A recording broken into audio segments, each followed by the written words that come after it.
Welcome. It's great to be here again. Today we're going to be modeling another Peace Education Foundation lesson from our book, Helping Not Hurting, Learning the Eye Care Rules Through Literature for Kindergarten. And we're going to be taking one of the stories that's used in the kindergarten curriculum, and it's titled, I'm Sorry. We're going to read it and share a little bit about it and how it impacts us and how we can use it to teach the eye care rules through literature. So we thank you for being here at Barry University's studio and having this informal lesson where we model for teachers what it is that we do. And so without further ado, I'm Sorry by Sam McBratney and illustrations by Jennifer Ekus. I appreciate you guys listening to the story. I have a friend I love the best. She plays at my house every day, or else I play at hers. I have a friend I love the best. I think she's nice. The things we do always make me laugh, and she thinks I'm nice too. She lets me be the teacher when we teach our toys to read.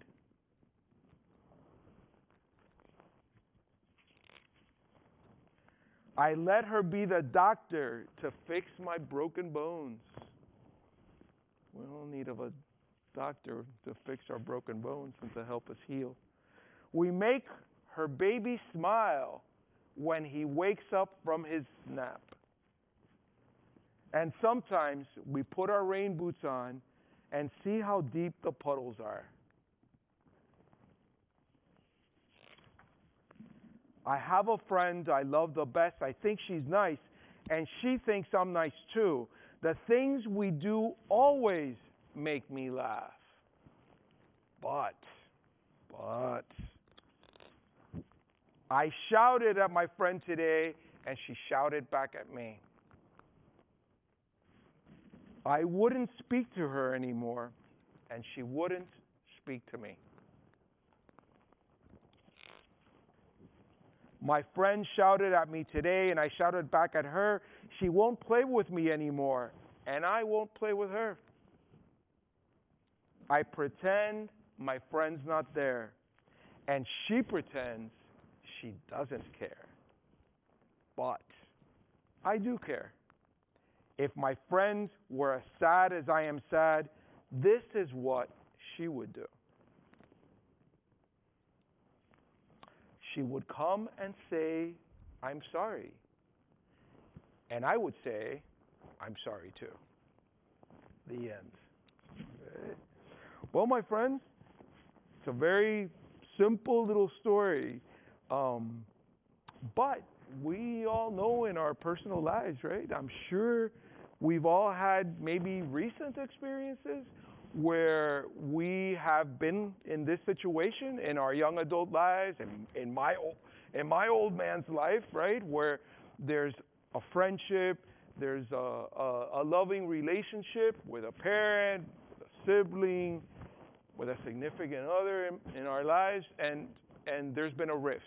Nasty things have been said, and we can either work together to come together, say I'm sorry, apologize, and mend and heal and reconcile, or we can just blow that relationship off and say, forget about it, turn the chapter, I'm done, and walk away. And having lost that deeply personal relationship and that important person in our lives is a very sad thing too. So I asked you, JC, how about you? I would say for me, it was when me and my best friend got into this argument. It was something over so simple, but we stopped talking to each other. We would go to our friends to see what the other person said about one another. With the eye care role, all we had to do was listen to each other to resolve that. But for us not doing that, finally saying sorry, it took us like 4 months of not talking to each other to finally apologize, where we could have just listened and heard each other out from the start. Well, thank you, JC, for sharing that. It's like 4 months of a lost friendship, right? That's sad, right? It didn't have to be, right? Thank you. How about you, Ash? So me and my roommate are extremely close. We don't even go like hours without talking to each other. and she made this new friend over break, and I really didn't like them, and so we got into a really big argument, and we didn't talk for 3 days. And then, we had to talk it out, and we both had to say, I'm sorry. That was the longest we've gone without talking. Wow, 3 days, right? But this is your roommate, right? And a friendship, and that. Thank you for sharing that, because sometimes it's something that happens. Someone, there's a new person that comes in, a new friendship, and somehow I feel that the attention, the time that was being dedicated to us is now I have to share you with someone else. And that's difficult. I appreciate you sharing that. And I'm glad that you were able to, transcend that and get beyond that and reconcile. But 3 days of tension and, sad times. All right, thank you. How about you, Tommy? Yeah, mine's very similar to Ashley's. When I first came to Barry last semester, one of my roommates, we had gone out and we ran into a little problem with each other. And, in the moment, we didn't really talk about it. But once we got back to the dorm room, he told me what he didn't like. And then we talked about it, we fixed it, and it's one of my best friends I have. Wonderful. To this day. Great. Best friend to this day, because there was good communication, right? Yes, sir. Yeah. Thank you for sharing that. John, how about you? The title of this one would be Don't Press Send.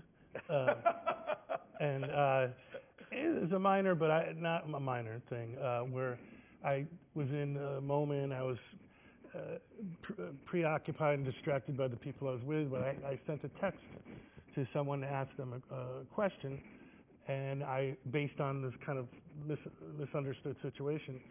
And then when I got the text back, I was also distracted and didn't realize I was only seeing the bottom of the text and that they had answered my question on the top.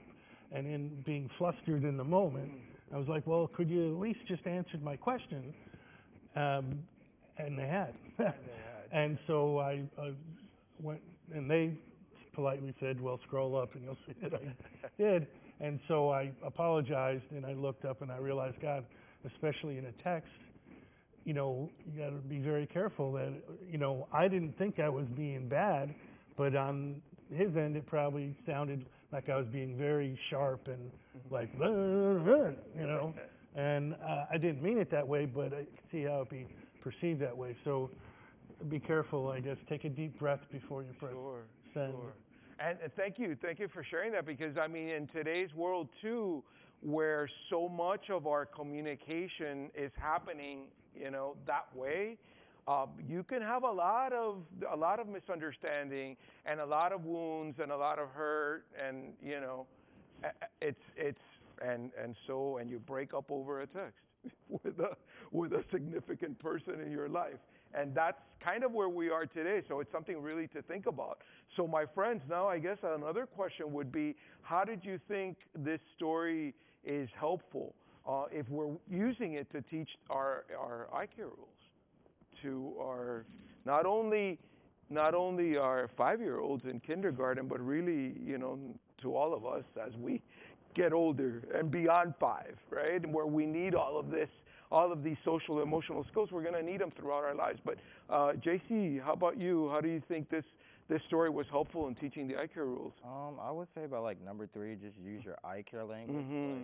I heard manners get you a long way from just saying thank you, or you're welcome and stuff like that. Instead of just brushing people off and ignoring them, you never know what type of day somebody's having. So just by having that pleasant interaction, like, thank you for doing this for me. It could be the slightest thing, but it takes you a long way, and it just shows that you have manners for others that you will want back in return. Thank you for that. How about you, Ash? I would say number 4 for the eye care rules. We care about each other's feelings. We had to talk about a lot before we ever got to the apologies. We had to talk about why each of us felt the way that we did and what we thought had gone wrong. So I think that, teaching that, especially to kindergartners, is important. Yeah, how important for problem solving and conflict solving, right? This very simple story and using these eye care rules, but how, when we have a conflict in our lives, the fact that we can talk it out and to do it in a nonviolent way. is so important in our lives. When we think of the violence that our children experience, when we think of domestic violence, I mean, my gosh, hands are for helping, not for hurting, right? How about you, Tommy? Mine's number one. We listen to each other. So with the story I told, without active listening, actually hearing what he's saying, not just hearing his words, but really understanding where he's coming from. Right. There's no way I could like really communicate with them, like truly communicate with that person, and resolve this problem that we had without active listening. So I think it's really important to solving a problem. So important, right? The active listening, the listening with empathy, the listening with your heart, the really being present and not, and usually when there's a fight, I mean, it's very typical for us to not be really present and listening because we want to have that drop mic moment. We want to be able to have, so we're like really preparing my next gotcha before, we're really not present and listening. So that's so important. John, how about you? What did you think was helpful here in teaching the eye care rules? Any one of them? Well, actually, I know people have mentioned them already, but both number one, we listen to each other, and 4, we care about each other's feelings, and maybe even 5, we're responsible for what we say and do. But basically, in this example, it wasn't that one side did something bad and the other one was right and one was wrong. They both yelled at each other, Right. and they both got mad at each other, Right. and they both tried to pretend that they missed each other. Right. But in the end, they both say that they're sorry. So Yeah.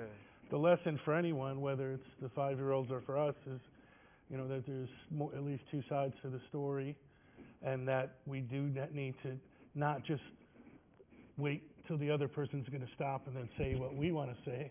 We have to actually listen and try and understand the other person. Thank you for that sharing. It's so important. So to be able to take all of these beautiful eye care rules and think how they are helpful for problem solving, for conflict resolution when we're 4 and 5, but when we're 55 and when we're 22, and we need them throughout our lives. And if we think of, and even if we think right now, in the midst of so many conflicts in our world and wars, how problem solving and conflict solving, if we are able to have good negotiation skills, perhaps we can prevent so much of the violence that happens in our lives, in our homes, in our schools, in our neighborhoods, and even between countries. So thank you so much, Professor John Muslin, and you students here from Barry University, communication students. What a privilege to have this just very informal, wonderful conversation from the heart on I'm sorry, the importance of reconciling and healing and caring about one another. Thank you so much. Thank you. Thank you.